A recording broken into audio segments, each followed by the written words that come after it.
وما أرسلناك إلا رحمة للعالمين.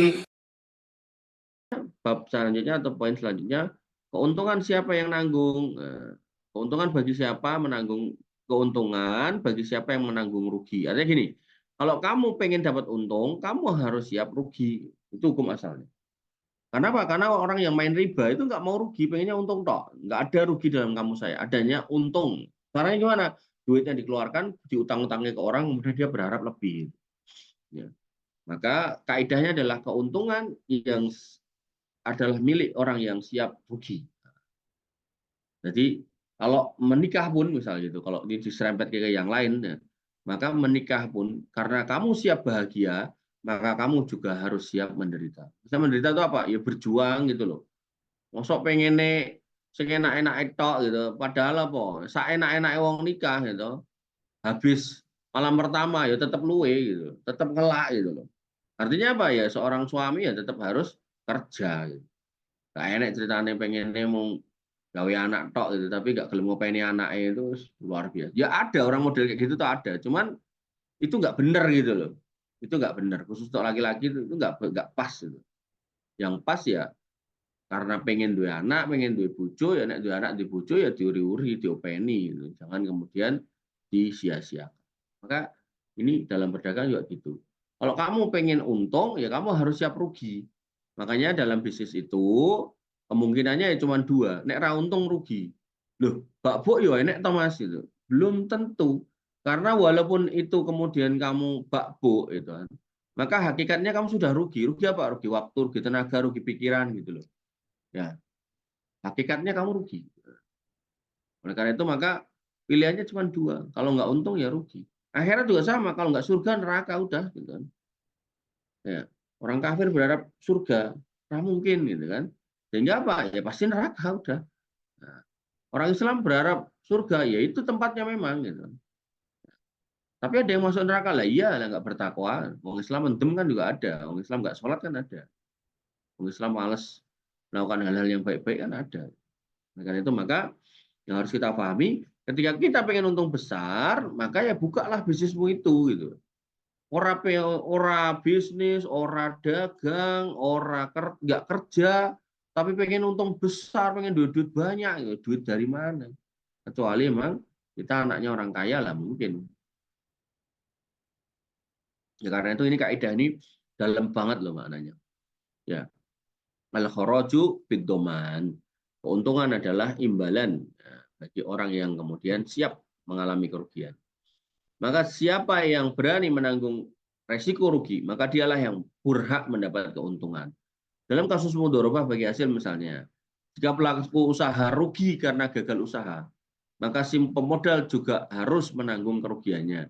Karena jika si pemodal mendapat keuntungan ketika usaha mendapatkan profit, maka ketika mendapatkan rugi pun demikian harus berani menanggung resiko. Ini yang kalau bisnis saya yang terakhir itu, yang warung soto yang terakhir itu sebelum yang sekarang ini, itu saya sampai lupa gitu loh. Lupa kalau saya tuh ngasih modal dia, terus dia ngitung keuntungannya setiap bulan sekian, sekian, sekian, sekian gitu kan. Terus habis itu kita tutup usaha, keuntungan itu kita bagi, modalnya harus dibalikin ke saya gitu loh. Harusnya, dia udah bisa bagi untung kan, berarti modalnya harusnya balik gitu. Nah, yang terjadi modalnya nggak balik. Gitu. Ya. Tapi sebaliknya kalau usahanya rugi, nggak ada pembukuan keuntungan, ya maka harusnya, ya, karena nggak ada pembukuan keuntungan nih, maka kerugian ditanggung sama pemilik modal gitu. Makanya kalau kamu kongsian sama orang, ada yang modalin, terus dia minta bagian misal 40-50%, terus kamu nggak mau, ya kamu salah. Kenapa? Kalau kamu gagal, dia siap nanggung rugi loh, gitu loh. Oleh karena itu kalau kamu untung ya dia tentu dapat bagi hasil yang gede ya nggak apa-apa gitu. Dan kalau sudah membagi untungnya jangan lupa modalnya dikembalikan ya gitu. Artinya kalau udah untung berarti modalnya enak gitu. Maka dalam kaidah fikih disebutkan al kharaju bid-dhaman. Untungan itu adalah imbalan atas kesiapan menanggung kerugian. Silakan kalau ada pertanyaan dikirimkan ke kolom chat. Maksud kaidah ini adalah orang yang berhak mendapatkan keuntungan adalah orang yang punya kewajiban menanggung kerugian. Jika hal itu terjadi, keuntungan ini menjadi milik orang yang berani menanggung kerugian karena jika barang tersebut suatu waktu rusak, maka dialah yang nanggung. Jika kerugian berani ditanggung, maka keuntungan menjadi miliknya. Terus gampangannya gini loh, orang yang bisa merasakan kebahagiaan dalam berumah tangga adalah orang yang berani berjuang dan memperjuangkan keluarga itu.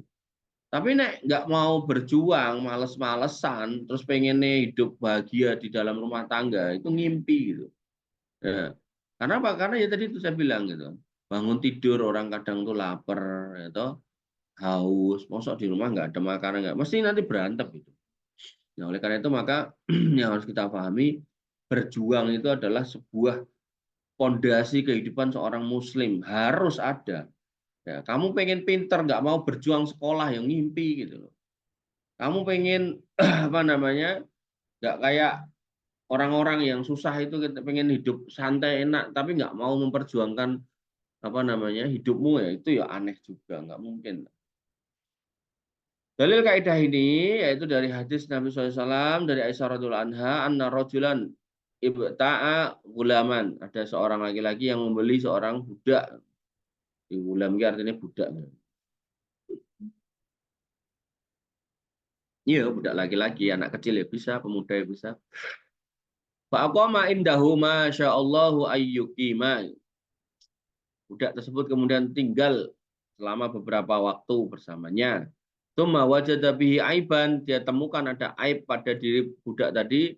Wa khasamahu ila Nabi sallallahu alaihi wasallam faraddahu alaih.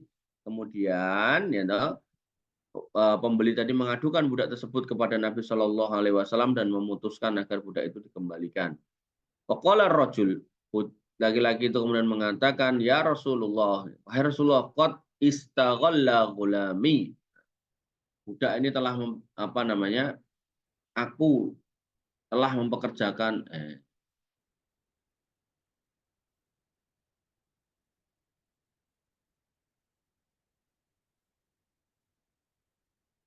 kok terjemahannya aneh. Faqala rajul, maka penjual itu berkata, "Ana ibta'a gulaman."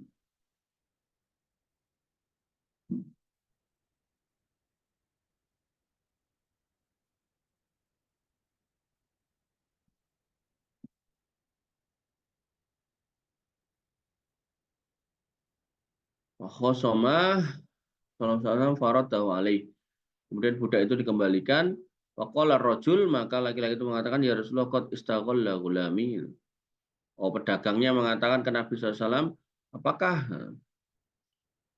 engkau telah mempekerjakan, apakah laki-laki itu sudah mempekerjakan budakku? Waqala Rasulullah SAW, Nabi SAW mengatakan, al-kharaju bid-dhaman.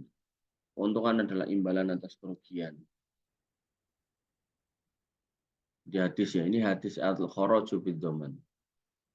Namun keadaan di atas berlaku jika si pemilik benar-benar memiliki dan memegang barang tersebut. Jika barang tersebut tidak ada di tangan orang yang menanggung rugi, maka keuntungan tidak pantas ia dapat. Al-Qawaid, lihat Al-Qawaid wa Dawabit Al-Fiqih Ibnu Taimiyah.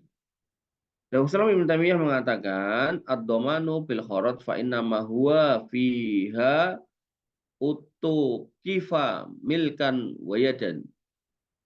Yang berani menanggung kerugian adalah yang berhak mendapatkan keuntungan gitu kan. Ya, wa amma idza kana al milku li syakhsin wal yadul li akhar. Namun jika dia memiliki sekaligus memegang barangnya, faqad yakunul kharaju lil malik wad dhamanu 'alal qabid. Jika pemiliknya adalah orang lain dan yang memegang adalah orang lain, maka keuntungan bisa menjadi milik si pemilik dan kerugian jadi tanggungan yang memegang. Penerapan kaidahnya, satu, dalam akad mudharabah jika sama-sama dapat untung, maka pihak pemodal pelaku usaha harus sama-sama menanggung rugi. Jika pelaku usaha sudah mendapatkan rugi karena usahanya gagal, maka pemodal pun harus menanggung rugi. Karena jika pemodal mendapat untung, maka kerugian pun artinya tidak mendapatkan apa-apa harus berani ditanggung. Termasuk kekeliruan jika pemodal minta modalnya kembali selama bukan karena kecerobohan pelaku usaha. Maksudnya gini, kalau usaha rugi, pemodal itu nggak berhak minta modalnya. Tapi kalau kerugiannya karena keteledoran pelakunya, yang mengusahakannya, yang jalankannya karena malas-malas dan seterusnya, makanya dia harus ganti rugi. Tapi kalau dia sudah kerja dengan baik, sudah warung bakso sudah dibuka sesuai jadwalnya, sesuai rencananya gitu kan. Tapi kok tetap rugi, ya itu ditanggung oleh pemodal. Makanya tadi saya bilang yang partner bisnis saya yang sebelumnya dia sudah menghitung gitu loh. Kalau ada keuntungan gitu kan, tapi yang kita bagi cuma keuntungannya. Artinya kalau ada keuntungan berarti kan nggak rugi. Nah, harusnya modalnya balik juga. Tapi modalnya nggak balik. Maka yang kedua dalam sistem dropshipping yang kita kaji sebelumnya di sini, di sini, di link ini, ada reseller retailer yang memajang barang di toko online. Jika reseller tidak menanggung resiko sama sekali dalam pengiriman barang oleh dropshipper, maka berarti transaksinya bermasalah karena kalau ia berani meraup untung, maka ia harus berani menanggung kerugian. Ini insya Allah lain waktu ya kita bahas dropshipping ya, biar enak. Ini kita skip dulu. Kemudian yang ketiga, bermasalahnya transaksi riba di mana simpan pinjam yang menarik keuntungan.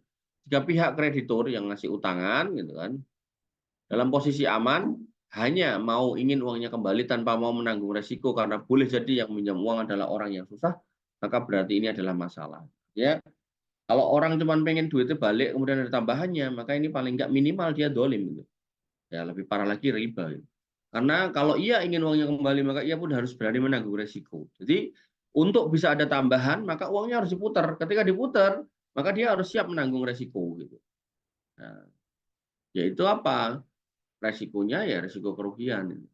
Alasannya adalah kaidah yang kita bahas tadi. Yang keempat, orang yang memanfaatkan harta curian untuk investasi, nyolong dulu nih, kemudian dia gunakan untuk usaha, jualan ini, jualan itu. Maka ia berhak mendapatkan 50% dari keuntungan dan sisanya diserahkan kepada pemilik hartanya. Jadi dia nyolong itu dalam rangka untuk digunakan untuk usaha, berhasil dibalikin. Maka ketika itu terjadi tanpa diperjanjikan, maka baliknya itu harus yang dicolong itu plus 50% dari keuntungan. Karena jika rugi dialah yang menanggung. Maka keuntungan berhak juga ia dapat sebabnya ia berani menanggung resiko kerugian. Yang kelima, orang yang menggunakan modal riba dari koperasi bank dan seterusnya, maka ia boleh memanfaatkan keuntungan dari usaha tersebut, karena jika usahanya bangkrut, ia menanggungnya, bukan ditanggung oleh pihak yang memberikan pinjaman. Kalau ia menanggung resiko demikian, dialah yang berhak mendapatkan keuntungan. Jadi kalau akhirnya, misal dulu terpaksa pernah ngutang riba, belum tahu, terus akhirnya tahu gitu kan, ya maka semua keuntungan yang didapat dari usaha riba yang pernah dijalankan, gitu, yaitu milik yang bersangkutan. Jadi utang ribanya segera dikembalikan, usaha yang jalan silakan dilanjutkan. Baik, ini yang bisa kita sampaikan atau kita diskusikan. Kurang lebihnya saya mohon maaf. Saya cukupkan, saya rasa sampai di sini. Alhamdulillah, subhanakallahumma bihamdika, asyhadu an la ilaha illa anta, astaghfiruka wa atubu ilaik. Assalamualaikum warahmatullahi wabarakatuh.